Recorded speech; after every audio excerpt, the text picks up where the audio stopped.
Hello, everyone. Welcome to Little Chapel of Faith. My name is Tina. If you're new here, welcome. If you're returning, welcome back. We have platforms on Instagram, Facebook, YouTube, and TikTok, and Spotify. We have two playlists there. We are here with the reading of the Diary of St Faustina. We are coming very close to the end. We do not have, this is what we have left out of.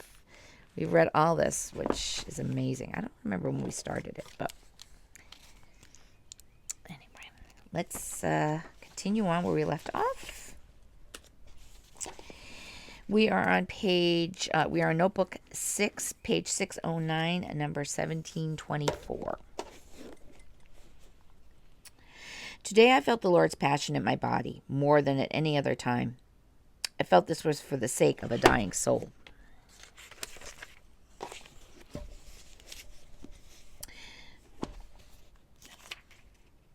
Okay.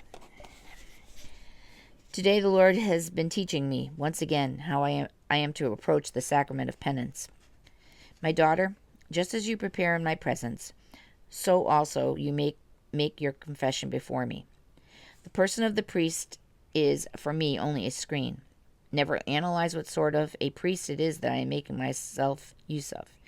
Open your soul in confession as you would to me, and I will fill it with my light. Christ and Lord, you are leading me over such precepts that when I look at them, I am filled with fright. But at the same time, I am at peace as I nestle close to your heart. Close to your heart, I fear nothing. In these dangerous moments, I act like a little child carried in its mother's arms. When it sees something which menaces it, it clasps its mother's neck more firmly and feels secure. I often see snares laid for me by souls who should not do so. I do not defend myself, but entrust myself all that more to God, who sees within me. And I see how these souls become entangled in their own snares. O God, how just and good you are.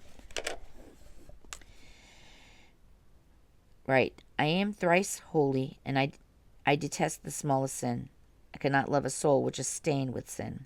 But when it repents, there is no limit to my generosity toward it. My mercy embraces and justifies it. With my mercy I pursue sinners along the paths, and my heart rejoices when they return to me. I forget the bitterness with which they fled my heart and rejoice at their return. Tell sinners that no one shall escape my hand. If they run away from my merciful heart, they will fall into my just hands. Tell sinners that I am waiting for them, that I listen intently to the beating of their heart.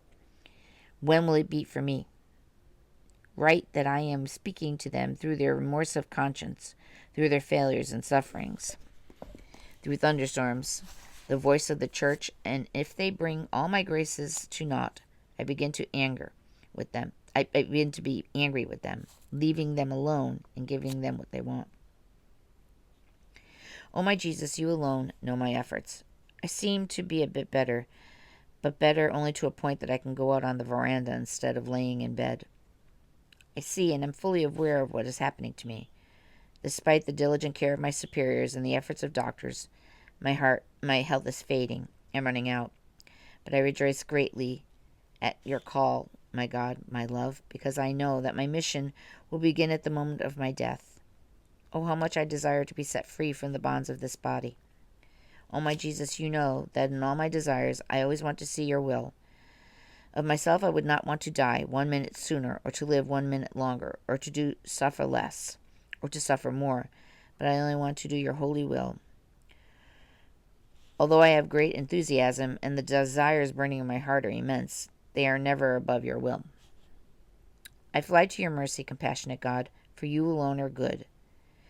Although my misery is great and my offenses are many, I trust in your mercy, because you are the God of mercy, and from time immemorial it has never been heard of, nor do heaven or earth remember that a soul trusting in your mercy will be disappointed. O God of compassion, you alone can justify me, and you will never reject me when I contrite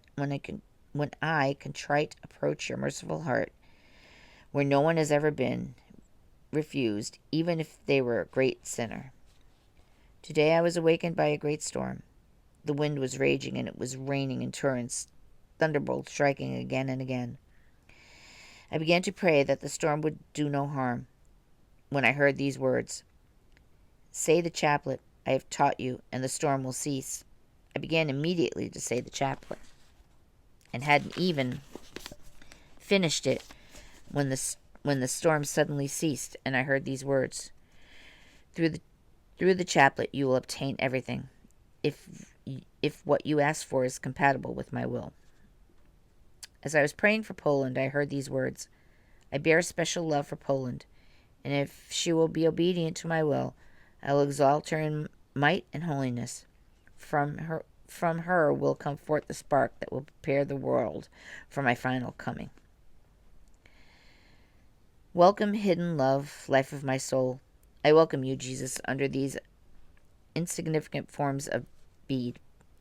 Welcome, sweetest mercy, for who pour yourself out for souls. Welcome, infinite God, goodness, who pour out everywhere torrents of your graces. Welcome, O veiled brightness of the light of souls. Welcome, O fount of inexhaustible mercy. O purest spring from which lies life and holiness gush forth for us. Welcome, delight of your pure souls. Welcome, only hope of sinful souls. O my Jesus, you know there are many times when I have neither lofty thoughts nor a soaring spirit.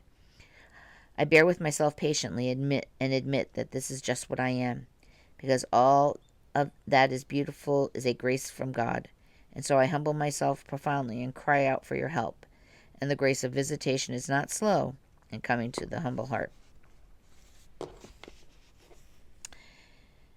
And I'm going to leave it here because it goes into a very long prayer, and I want to make sure I read that through, so it's a little bit long. So we're going to leave it there for today.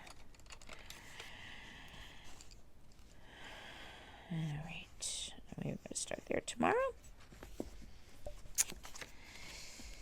I hope you all have a beautiful day. It's a beautiful day out. Enjoy it. Be well. Be safe. Be kind to each other. May God bless us all.